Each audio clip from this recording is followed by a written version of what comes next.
Bonjour, bienvenue dans cette nouvelle émission de Paroles de femmes. Alors aujourd'hui, vous l'avez vu, ce thème d'émission, es-tu une personne mystérieuse? Alors en effet, il y a différentes façons de pouvoir comprendre c'est quoi une personne mystérieuse. Est-ce que c'est bien d'être mystérieuse parce que ça crée un petit peu de suspense autour de nous, ou alors est-ce que c'est un mystère qui va créer de l'insécurité, qui va peut-être même apporter des soupçons qui ne sont pas valides. Alors aujourd'hui, on va voir ensemble avec Nadine et Aurélie cette différence entre le mystère et le mystère et la discrétion qui est vraiment une belle qualité, et aussi la différence entre la curiosité et l'intérêt. Alors quelquefois, selon les personnalités, selon les cultures, selon vraiment d'une personne à l'autre, ça peut varier. Alors je vous préviens, il se peut qu'on échange entre nous. Ça va, Non, je le dis. Parce que vraiment c'est un sujet sur lequel les limites, il n'y a pas une limite qui existe comme la frontière entre le Canada et les États-Unis. C'est à l'appréciation, je dirais, quasiment de chaque personne. Et du coup, c'est pour ça que c'est important de pouvoir le comprendre d'un point de vue comme de l'autre, parce que quelquefois on peut créer une insécurité chez quelqu'un alors qu'on se dit c'est juste, j'ai rien à dire. Et puis de l'autre côté, on peut se sentir très envahi par des questions de quelqu'un. On peut se dire, mais cette personne, qu'est-ce qu'elle veut? Est-ce qu'elle est de la police ou tout? Alors qu'en fait, cette personne, elle a vraiment des intentions bienveillantes. Mais si on ne s'en parle pas, si on ne sait pas ce que l'autre et l'un pense et ressentent, on peut se retrouver à commettre des maladresses. Et puis on peut se retrouver du coup aussi quelquefois à imaginer des choses. On parle des erreurs, des secrets qu'il peut y avoir. Et vraiment ce côté mystérieux, c'est un côté qui n'est pas pleinement mis en lumière quelquefois dans une relation et qui laisse place à toutes sortes d'interprétations. Et c'est pour ça on veut aujourd'hui à travers l'émission lever un petit peu lever certaines incompréhensions qu'il y a, et pouvoir réussir peut-être que vous puissiez comprendre, c'est pour ça que cette personne-là elle est comme ça avec moi. Donc quand j'avais 15 ans en Amérique, je demandais à ma mère si elle est de la police. Et elle était de la police ou pas? Oui, donc on cherche à savoir c'est quoi une personne mystérieuse. Mais c'est une personne imprévisible, une personne qu'on ne peut pas mettre dans une case, une personne qui intrigue parce qu'elle est surprenante. Donc ça, c'est une définition que j'ai trouvée. Et une personne mystérieuse aussi, c'est une personne qui laisse des questions sans réponse et pique la curiosité des autres. Mm-hmm. Très belle définition. Exactement. Donc il y a tout le côté imprévisible, le côté surprenant et le côté qu'il y a la curiosité. qu'il n'y a pas de réponse à certaines questions. Alors on va voir ensemble que il y a des questions qui se posent pas, il y a des questions qui n'ont pas besoin d'avoir de réponse. Et c'est peut-être une curiosité excessive, mais quelquefois il y a des réponses qui peuvent sembler complètement légitimes d'une personne à l'autre. Et puis quand on n'a pas de réponse, on peut se dire pourquoi il m'a juste pas répondu, et tu peux avoir l'impression de faire face quelquefois à des politiciens qui te répondent tout et n'importe quoi, puis une heure après tu te dis en fait il m'a pas répondu, je me suis fait avoir. Et vas-y René. Moi je crois que beaucoup de gens qui cultivent des mystères déjà ne le savent pas, et que parfois ça peut venir de l'éducation. J'ai une jeune que j'encadre parfois, qui l'autre jour, elle m'a dit quelque chose qui m'a interpellée. Elle a une façon de répondre qui est très, je sais pas comment dire, elle répond mais sans formuler forcément le début de sa pensée, mais elle va juste te donner une réponse. Et quelqu'un comme ça, si tu regardes juste à ses réponses, tu vas te dire, oh là là, elle peut être mystérieuse du coup, parce que soit elle te donne des trucs que tu ne comprends pas du tout, parce qu'elle t'a juste donné le point important. Et là, je lui disais, mais apprends à me formuler des phrases quand tu me parles, parce que parfois tu parles et je comprends absolument rien. Et pour elle, c'est tellement évident que tu comprends ce qu'elle te dit, que elle continue son truc, elle parle et tout, mais sauf que toi, tu n'as rien compris. Donc au final, tu te dis, waouh. Elle m'a dit, j'ai grandi comme ça. À la maison, c'est comme ça qu'on nous parlait. Okay. Et c'est seulement aujourd'hui, parce que je lui fais cette remarque qu'elle réalise en fait que dans sa communication, il y a peut-être un début de phrase par laquelle elle peut Il y a commencer peut-être un petit élément manquant. qu'on puisse mieux la comprendre. Et je crois que pour beaucoup, pas dans tous les cas, mais pour beaucoup de personnes, ça peut venir de leur éducation, le fait qu'elles soient des personnes mystérieuses. Ça peut venir d'une façon, elles ont grandi avec cette façon de communiquer. Maintenant, en fonction du contexte dans lequel on est, donc si le but c'est de vivre avec son prochain, ben, c'est d'être sensible à ce que la personne en face de nous a besoin comme information pour finalement nous comprendre. Et c'est de ne pas laisser, comme tu disais, Annabelle, planer des mystères qui n'ont pas lieu d'être. Mais si je sais que voilà, Annabelle a besoin d'une introduction, d'un développement et d'une conclusion pour me comprendre, je ne vais pas juste donner le développement, Merci, je peux commencer Aurélie. par l'introduction et finir par une conclusion. Donc je crois que c'est tout remettre dans ce contexte, dans le contexte de la personne, comme moi j'étais par exemple, qui lui parlait, c'est de prendre un peu de la hauteur sur les propres émotions que tu peux avoir pour dialoguer avec cette personne-là. Et dans le contexte de la personne qu'on soupçonne de mystère, c'est de aussi se positionner en disant, mais elle a besoin que je puisse lui exprimer les choses d'une certaine manière et je veux exprimer de cette façon-là. Avant le début d'émission, tu parlais du contexte même de cette émission ici, dans cette série, parce qu'on parlait des secrets et tout ça. Ben là, pourquoi on parle d'être une personne mystérieuse? Parce que justement, alors qu'on parle de... parce qu'il faut comprendre que des fois, on est mystérieux parce qu'on n'est pas dans un environnement qui est propice à ce qu'on soit soi-même, à ce qu'on soit totalement ouvert. Et donc, on peut comme ça développer avec le temps, tu parlais de cette fille qui a grandi comme ça, développer avec le temps, voilà une certaine façon de se présenter où on n'est pas complètement ouvert et à la longue, si on ne fait pas attention, quand viendra si jamais malheureusement on a une faiblesse, on lutte avec quelque chose, on aura du mal à en parler parce qu'on a toujours été un peu caché. Donc, c'est pour ça que c'est important de ne pas être une personne mystérieuse, dans le sens une personne qui laisse toujours soupçonner le doute. Il y a personne qui te connaît complètement, tu vois. Genre, tes collègues de travail te connaissent dans un aspect, les gens de l'église te connaissent dans un aspect, peut-être les gens de ton quartier te connaissent dans un aspect. Et du coup, chaque personne a comme un bout de toi, mais il n'y a personne qui te connaît complètement. Et ça, c'est dangereux parce que même toi-même, tu ne peux pas être réellement toi-même, en fait. Tu es toujours un bout de personne selon les groupes dans lesquels tu es. Ta famille te connaît. Et donc, c'est super important. Mais de l'autre côté aussi, parce que justement, on a peut-être été dans des environnements où on nous a trahis, on a trahi notre confiance, on a dit des choses sur nous, on s'est confié et puis les personnes n'ont pas su respecter notre confidentialité. On met comme des barrières, en fait, sur notre personne et du coup, on ne sait pas s'ouvrir et être transparent. Alors, mais il y a aussi des contextes. Donc, je veux dire, on parle d'être une personne mystérieuse. Je ne sais pas si dans une entrevue de travail, c'est pas le temps de répondre à moitié. Est-ce que tu sais faire Excel? Oui, je sais faire Excel. Tu ne dis pas les choses à moitié. C'est normal parce que tu es dans un cadre où tu veux parler de toi au niveau professionnel et tu veux que l'employeur, celui qui fait l'interview, puisse connaître ta personnalité au complet, en fait, tes capacités au complet pour pouvoir prendre une décision pour t'engager. Donc ça, c'est dans un cadre. Mais dans un cadre peut-être social, alors que tu es avec des gens que tu ne connais pas vraiment, il y a des questions que peut-être les gens la personne va te poser, que toi, t'es pas porté à répondre immédiatement. Et c'est là qu'il y a la ligne à faire, en fait, la démarcation, à savoir, est-ce que je ne suis pas portée à répondre parce que je ne suis pas habituée, ou bien parce que je trouve que la question est de trop, ou parce que j'ai tellement été quelqu'un qui parle jamais, que même dans des questions basiques de c'est quoi ta couleur préférée, c'est quoi ton fruit préféré, j'ai du mal même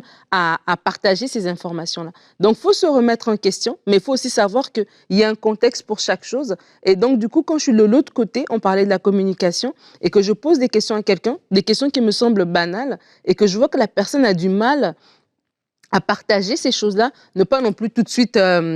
rejeter, tu vois un peu, de comprendre qu'il y a des fois, il y a un contexte en fait, et des fois, ça prend juste que la communication soit là, que la confiance soit là pour que la personne puisse parler plus librement. Parce que ça dépend aussi du niveau de relation. Parce que quand on parle d'une personne mystérieuse, bah déjà, ça va être quelqu'un avec qui on a un minimum d'échange. Si c'est quelqu'un que je connais pas, à qui j'ai jamais parlé, oui, la personne peut être mystérieuse parce que c'est normal que je sache rien ou très peu de choses d'elle. Par contre, tu sais, quelquefois, tu entends des témoignages des femmes qui vont dire, bah moi, mon mari, il part, je sais même pas où il va. Il part en voyage pendant 3 jours, il me dit juste qu'il part en voyage pendant 3 jours et tu sais pas où cette personne va. Et la femme va dire, c'est une personne très mystérieuse. Bah, c'est qu'en fait, ça crée une profonde insécurité. C'est mon mari part et je ne sais pas où il va. Je sais à peine quand il va revenir. Donc, c'est des choses comme ça, quelquefois, qui créent un mystère et qui créent du soupçon. Et pour ces femmes-là, par exemple, c'est difficile de se dire, y a rien, c'est bon, mon mari est au-dessus de tout soupçon. Et puis quand je pose des questions, il me dit non, ça te regarde pas, fais-moi confiance. Bah, c'est certain que parce qu'il y a une proximité qui est très grande, bah, plus la proximité est grande, moins il devrait y avoir de mystère. Et c'est là où ça va être dérangeant. Et tu parles dans le cadre du travail, je veux dire, tout ce que la personne fait dans sa vie privée, un patron ne devrait pas être frustré de ne pas savoir ce que son employé a fait le week-end ou pendant ses vacances.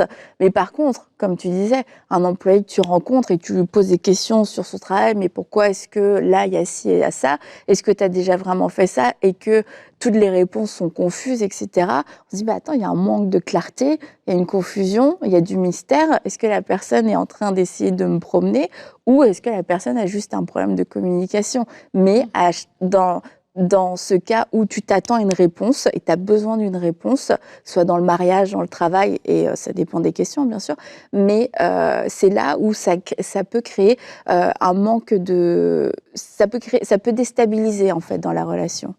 Effectivement, ça peut déstabiliser. Et chacun doit connaître le cadre aussi dans lequel il est. C'est sûr que si tu es dans un cadre de travail, ben, ce qu'on attend de toi au niveau du travail, si tu es un professionnel, c'est que tu répondes à certains objectifs.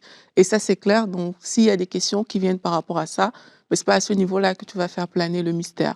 Mais quelquefois, je pense que c'est au niveau relationnel qu'on ne sait pas, parce que c'est flou. À ton travail, tu peux avoir très bon ami à qui tu t'ouvres sur des questions autres.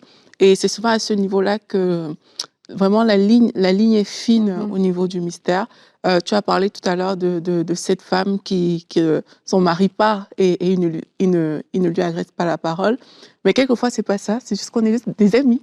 On est là, ensemble. Et il y a peut-être des personnes qui vont poser des questions avec lesquelles on ne sera pas à l'aise. Il y a des sujets même qu'on ne veut pas aborder avec certaines personnes. Et c'est autant de choses qui vont créer le mystère. Maintenant, c'est important de se mettre dans un cadre soi-même, hein, parce que la façon dont tu vas réagir dépend vraiment de toi. Ça ne dépend pas des personnes en face de toi. Mais c'est important de se mettre dans un cadre où les autres peuvent se sentir respectés et où toi aussi tu te sens respecté. Et pour ça, je crois qu'il faut apprendre, il faut savoir les choses qui nous dérangent. Il y a des questions que si toi, tu sais que ça me dérange, tu ne vas pas forcément les poser. Maintenant, tout le monde ne te connaît pas aussi. Donc, il faut se mettre aussi dans une posture où, ben, si on me pose une question que je sais que je ne suis pas à même de répondre, je dois pouvoir m'exprimer d'une certaine manière. Et il faut le faire, en fait. Il faut décider de dire, s'il arrivait qu'on me pose cette question-là à laquelle je ne souhaite pas répondre, je dois me positionner de cette manière. Je vais dire cette phrase que peut-être je ne souhaite pas répondre à cette question, je vais amener un autre sujet, je vais faire ci, je vais faire ça. Tout ça, c'est pourquoi, comme tu disais, Annabelle, c'est dans le but de ne pas créer le soupçon. Tu vois, quand j'étais plus jeune... Et que ta mère était de la police. et que je posais ce genre de questions. Moi, je me disais, ben, tu peux faire ce que tu veux. L'autre, tu n'as pas besoin d'être affecté par ça, en fait. Ce n'est pas ta vie, ça ne te regarde pas. Mais plus tu grandis dans le Seigneur, plus tu grandis tout simplement, tu comprends qu'il y a des choses que tu ne peux pas entretenir, pas à cause de toi, mais à cause des personnes à côté de toi, parce que tu es dans une société, tu vis entouré des gens, et tu ne peux pas juste dire « je suis mystérieuse et puis so what, c'est pas ton problème ». Tu as besoin que la personne en face ait une certaine info, mais rien ne t'oblige à te livrer Ça, C'est ça. c'est important de le savoir. Rien ne t'oblige à te livrer. Si tu veux pas te livrer, ben, dis peut-être à la personne que ben, je pourrais pas, j'ai pas envie de parler de ça. Est-ce qu'on peut parler d'autre chose? Je préfère parler de telle chose. Et c'est plus facile dans ce cas-là. La personne, oui, auprès de la personne, tu garderas un côté mystérieux, vu que tu n'as pas Bah, voulu mais répondre à beaucoup, ça, mais tu vois, mais beaucoup pas le moins. soupçon. Mais tu garderas peut-être un côté, mais beaucoup moins parce qu'en fait, la personne connaît ta limite. Ouais. Et tu vois, moi, par exemple, je me suis retrouvée dans les deux situations.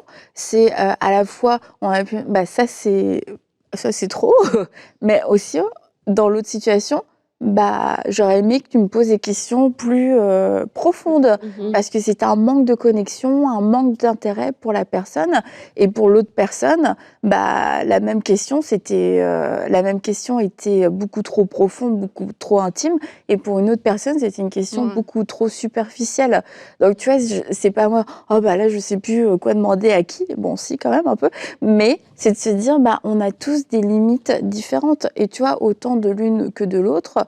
Bah, moi, je me dis, bah, comme tu dis, Aurélie, quand tu sais que la personne, c'est ça sa limite, bah, vaut mieux te le dire à un moment donné, parce que toi, t'es genre là, ouais, ça va, t'as passé un bon week-end, t'as fait quoi ce week-end? Et l'autre, elle se dit, mais attends, mais c'est tellement indiscret de me demander ce que j'ai fait ce week-end, et toutes les semaines, tu le recommences. C'est comme à un moment donné, bah, tu sais, moi, ce que je fais le week-end, je préfère garder ça pour moi, tu sais, c'est ma vie privée. Mais au moins, écoute, ça évite des malaises tous les lundis, mais l'autre personne à qui tu ne demandes pas quelquefois, t'as fait quoi ce week-end? C'est comme, en fait, t'as aucun intérêt pour moi, tu t'intéresses pas à moi, tu te demandes pas si j'ai passé un bon week-end, un mauvais week-end. Donc, c'est de jongler entre les différents besoins et les différentes perceptions de chacun. Et c'est pour ça, moi, je trouve ça très bien de pouvoir le dire. Je suis pas à l'aise avec cette question-là, de trouver un beau moyen de le dire. C'est bien, comme tu as dit, de se préparer. Si on arrive à cette question-là, voilà ma réponse. Mais en fait aussi, il y a un côté aussi, un côté culturel, hein. Je veux dire, poser la question, c'était quoi ton week-end? Bah, ici au Québec, franchement, c'est la question du lundi matin dans tous les bureaux. Il faut le savoir. Et tu vois un peu, c'est comme ça, c'est même pas une question, c'est quasiment une question quasiment automatique. C'est pas que la personne elle s'intéresse à toi puis elle a gardé, voilà, elle a gardé, voilà, je sais pas, un fichier de tout ce que tu fais chaque week-end et connaît ta vie. Moi, je sais Elle a ce que t'as juste fait. Elle a juste posé la question comme ça, c'est une question un peu banale en fait. Et donc du coup, si on le sait pas, on risque de penser que, ah tiens, elle s'intéresse à ma vie, etc., alors que c'est juste une question de base, mais dans voilà. dans un autre milieu. Oui, oui, c'est ça. Dans un autre milieu, ce serait comme, Pourquoi? ok, pourquoi, nanana, et tout ça. Donc c'est pour ça, c'est important de connaître, de savoir l'autre. Mais moi, j'aimerais juste revenir sur le fait qu'on dit, est-ce que tu es une personne mystérieuse? Donc la question est posée à chaque personne de se poser la question soi-même. C'est pas d'évaluer, est-ce que ma voisine, est-ce que mon voisin à gauche, à droite est mystérieux, mais est-ce que moi, je suis mystérieuse? Est-ce que moi, j'ai du mal à m'ouvrir? Est-ce qu'il y a quelqu'un sur cette planète qui me connaît vraiment? Et si j'ai du mal à répondre à cette question-là, c'est là qu'il y a l'interpellation, en fait. Parce que c'est là que je suis en danger par rapport à tout ce qu'on a parlé depuis le début de la semaine. Et c'est pour ça que c'est important de se poser soi-même la question, de se dire, est-ce que je suis arrivée à un point, oui, je ne suis pas ouverte avec tout le monde, mais il y a au moins une personne avec laquelle, non, je n'ai pas besoin de laisser planer un soupçon, de laisser planer, voilà, un mystère, avec... avec qui je peux parler. Et ça aide, en fait. Je crois que lorsque nous-mêmes, on arrive à un point où on n'a pas besoin de se cacher, on n'a pas besoin de porter des masques et qu'on s'assume pleinement tel qu'on est, ça nous aide aussi même nous-mêmes par rapport à la façon dont on est. Et on est plus libre aussi. Plus libre de marcher dans la joie, de marcher dans notre personnalité, d'assumer notre personnalité telle qu'elle est, en fait. Et donc, ça aussi, c'est important de se dire. Mais d'assumer sa personnalité. Comment, tu sais, autant il y a des personnes, elles assument ce côté-là. C'est comme. Mais ça dérange tout le monde. Non, mais. C'est comme. Bon, toi, tes affaires, franchement, si tu penses que je suis mystérieuse, voilà. Il y a des gens, ils s'assument. Mais après, il y a aussi d'autres personnes qui sont mystérieuses malgré elles parce qu'elles n'osent pas s'affirmer, elles ont peur de prendre de la place, elles ont peur, si je parle, en fait, c'est comme si j'étais égocentrique, que j'amenais l'attention sur moi, ou quand il y a d'autres personnes qui parlent, bah, elles ne s'expriment pas parce que c'est de la timidité. Et ces personnes-là, d'extérieur, peuvent sembler aussi mystérieuses que la personne qui le fait absolument volontairement. Mais il y en a une, elle le subit, c'est juste, elle ne sait pas comment parler et elle a toujours toujours peur de prendre trop de place. Mais dans les deux cas, oui, ça suscite la même chose. Aurélie. On est dans une société qui tourne. Moi, j'ai une question à répondre. Ouais, t'as une question, Nadine. Quelle âge as-tu, Nadine? Mais non, laisse, Aurélie veut s'ouvrir. Non, vas-y, réponds à ta question. Oui, Ouais, que je suis assis au milieu. Aurélie et moi, on est complètement deux opposés. Et Nadine est notre équilibre. Merci Nadine. Donc on a reçu cette question qui peut sembler un peu rigolote, mais qui au final se pose. Il y a beaucoup de femmes qui se posent cette question-là. Donc dans Allô les filles, est-ce mal de ne pas vouloir dire son âge? Question Alors anonyme. Nadine. Une question. Ah bah. Est-ce mal de ne pas vouloir dire son âge? Je faisais la blague avec Aurélie avant l'émission que j'ai pas de verset biblique à vous partager par rapport à ça. Bah, dans la Bible, on connaît l'âge de tout le monde. Voilà, Bon. justement. Dans la Bible, on va à plusieurs reprises, on va dire, mettons, Abraham était mort à tel âge. Un tel... Jésus avait 30 ans lorsqu'il a commencé son ministère. On va dire des âges comme ça à différents points. Donc, c'est-à-dire c'est pas quelque chose de mystérieux. Ça va donner un petit peu, ça nous donne un cadre par rapport à l'histoire. Par contre, je sais que dans la vie de tous les jours, l'âge de quelqu'un, dire son âge, c'est très culturel. Ici au Québec, par exemple, les gens disent leur âge. C'est vraiment avec beaucoup de fierté. Hein. Moi, je me rappelle dans mon ancien travail, vraiment, tu rencontrais quelqu'un, puis ça faisait 20 ans qu'elle était là, puis elle allait te le dire, puis elle te pose la question. Les gens aussi posent la question directement, t'as quel âge? Alors que dans d'autres cultures, tu poses pas directement la question à quelqu'un, t'as quel âge? Mais ici, ça se fait. Mais tu vois, c'est parce que c'est quelque chose de culturel et parce que ils sont même fiers d'avoir 50 ans, d'avoir 60 ans, d'avoir fait ceci. Et l'âge n'est pas un mystère, c'est juste un chiffre. Et alors que dans d'autres cultures, l'âge, c'est comme quelque chose d'un peu mystérieux, entre guillemets. Il y a des gens qui ne savent même pas l'âge de leurs parents. Il y a des gens qui eux-mêmes, des gens peut-être d'un certain âge, qui ne sont même pas trop sûrs aussi de leur âge à eux-mêmes. En fait, il y a peut-être, c'est juste culturel par rapport à ça. Et parce que aussi, il y a dans certaines cultures, on associe aussi le respect qu'on donne à certaines personnes en fonction de leur âge. Et donc, du coup, des gens qui sont plus jeunes, mais parce ils ont des responsabilités, par exemple, ils ne veulent pas dire qu'ils ont juste 35 ans, exemple. Parce qu'ils ne veulent pas à ce moment-là qu'on dise « Ah, mais tu as l'âge de ma petite sœur. Et donc, du coup, je te regarde à cet âge-là, tu as l'âge de mon enfant, etc. » Et donc, à cause de ça, il y a des gens, parce qu'ils ont des responsabilités, soit à l'église ou même dans le travail, ne vont pas dire leur âge. D'un autre côté aussi, il y a le côté où est-ce que, par exemple, pour certaines femmes, malheureusement, voilà, nous sommes dans la société dans laquelle on est, plus tu vieillis, ben, plus voilà, la société te met une étiquette, en fait. Et donc, des fois, des gens plus âgés ne veulent pas dire qu'elles ont un certain âge parce qu'elles veulent garder une certaine jeunesse. Et de l'autre côté, dans des cultures où est-ce qu'on honore beaucoup les aînés, ben, des fois, voilà, plus que tu prends de l'âge, là, t'es content. Quand tu avais 40 ans, tu te faisais profil bas. Mais là, dès que tu as 60 ans, tout le monde va le savoir parce qu'il y a un respect, un honneur qui est donné aux aînés. Donc, ça varie un peu d'un endroit à l'autre. Mais comme on a parlé depuis le début de la semaine et depuis le début de cette émission particulièrement, c'est à vous c'est votre information en fait. Si vous voulez la donner, ben c'est à vous de la donner en fait. Et c'est pour ça que quand on pose la question à quelqu'un, on parle avec une personne, on doit aussi être sensible, on en est rendu où? Et poser la question comme ça à froid, t'as quel âge? Ben peut-être c'est une question qui se pose pas en fait. Et donc on doit laisser la personne elle-même, si elle veut dévoiler cette information, elle le fera éventuellement. Parce que de toute façon, même si je vous dis pas mon âge, vous pouvez jauger. Si je vous dis que j'ai 20 ans, vous saurez que j'ai pas 20 ans. Si je vous dis que si je vous dis que j'en ai 65, vous saurez que j'en ai pas 65. Ah bon? Donc ça veut dire que, je veux dire, c'est pas une information qui est... C'est une jauge de 30 ans.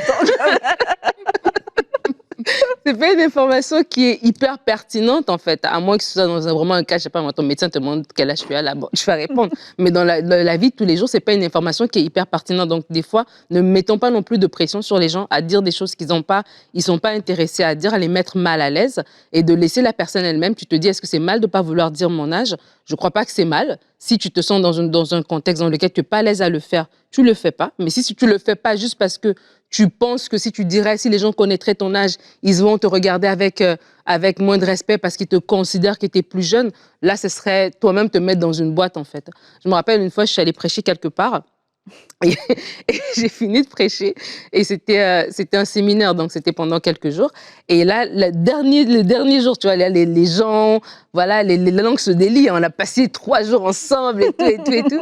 Et là, il y a une dame d'un certain âge qui vient me voir et elle me dit comme ça, elle me dit, en fait, quand je vous ai vu, tu sais, vous avez l'air tellement jeune. Je me suis dit, mais qu'est-ce qu'elle peut me dire? Et là, quand vous avez parlé, ben, ça m'a trop béni. Bon, j'étais contente qu'elle ait dit ça. Le comptoir aurait été difficile.